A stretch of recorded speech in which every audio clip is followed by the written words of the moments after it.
اسجل باباك ايه على الموبايل؟ بابا. بابا بيديك كام مصروف؟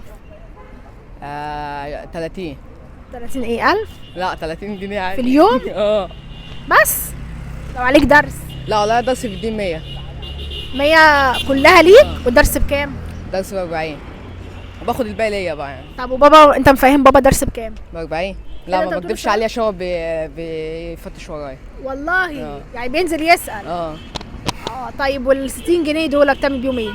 لا تخرج بحوشهم بيهم عادي. حد؟ لا بحوشهم ليا والله. طب لما تيجي تخرج صاحبتك بتخرجها من فلوس بابا؟ والله ما شفتها. انا بشوفها يا ابني ما بشوفهاش والله. عمرك ما شفتها؟ لا. من ارتبطت بيها ازاي؟ شفتها مره واحده بس. شوف مين وربنا كداب، ده انا كان معايا في السنتر وكانت جابت له شوكولاته واحنا قاعدين واديتها له. جابت لك شوكولاته؟ لا دول فانزاتي عادي.